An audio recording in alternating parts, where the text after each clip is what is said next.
ఈ 9 నెలల పాటు ఆవిడకి వచ్చే అంటే హెల్త్ ఇష్యూస్ ఏమన్నా రావచ్చు, అవన్నీ కూడా ఎవరు భరించాలి? వీళ్ళు ఒక అగ్రిమెంట్ చేసుకుంటారండి, ఒక కాంట్రాక్ట్ లోకి ఎంటర్ అవుతారు వీళ్ళు. ఈ తల్లిదండ్రులు అంటే ఇంటెండింగ్ పేరెంట్స్ ఈ సరగేట్ మదర్ ఒక కాంట్రాక్ట్ లోకి ఎంటర్ అయ్యి అగ్రిమెంట్ ఆమె ఇష్ట ప్రకారం ఒప్పుకొని ఆమె కన్సెంట్ అనేది ఒక అఫిడవిట్ లాగా రాసి ఇవ్వాల్సి ఉంటుంది. ఆమె ఇచ్చిన తర్వాత ఆ అగ్రిమెంట్ ప్రకారం, ఒప్పందం ప్రకారం వాళ్ళు ఆమెకి 36 నెలల పాటు ఇన్సూరెన్స్ కవరేజ్ కూడా ఇవ్వాల్సిన అవసరం ఉంది. అంటే ఈమె బిడ్డని ప్రసవించిన తర్వాత కూడా ఏమైనా ప్రాబ్లమ్స్ వస్తే కనుక అది కూడా కవర్ అవుతుంది. ఒకవేళ అనివార్య కారణం వల్ల డెత్ లాంటిది ఏమైనా జరిగినా కూడా అది కూడా ఇన్సూరెన్స్ లో కవర్ అవుతుంది.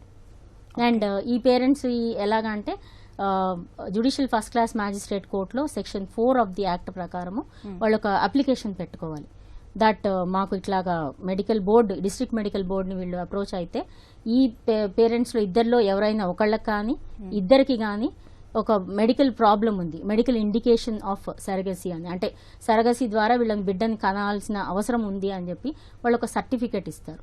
ఆ సర్టిఫికేట్ని పెడుతూ వాళ్ళ ఆధార్ కార్డ్స్, ఆ సర్గేట్ మదర్ యొక్క ఆధార్ కార్డ్స్, వీళ్ళ మ్యారేజ్ సర్టిఫికేట్, ఈ మదర్ యొక్క కన్సెంట్ ఫామ్, వీళ్ళ ఇన్సూరెన్స్ కవరేజ్, ఇవన్నీ కూడా పెట్టి ప్రూఫ్స్గా కోర్టు ముందు అప్లికేషన్ వేస్తే ఇవన్నీ కన్సిడర్ చేస్తూ కోర్టు ఒక ఆర్డర్ ఇస్తుంది. దాన్ని lawful parentage and custody order అని చెప్పి ఇస్తారు. అది బిడ్డ పుట్టిన తర్వాత అది బర్త్ ఎఫిడవిట్గా పనికొస్తుంది. అంటే వీళ్ళని లాఫుల్ పేరెంట్స్గా డిక్లేర్ చేస్తుంది అది. దాని ప్రకారం ఈవిడ సర్గేట్ మదర్, వీళ్ళు లాఫుల్ పేరెంట్స్ అవుతారు. ఓకే.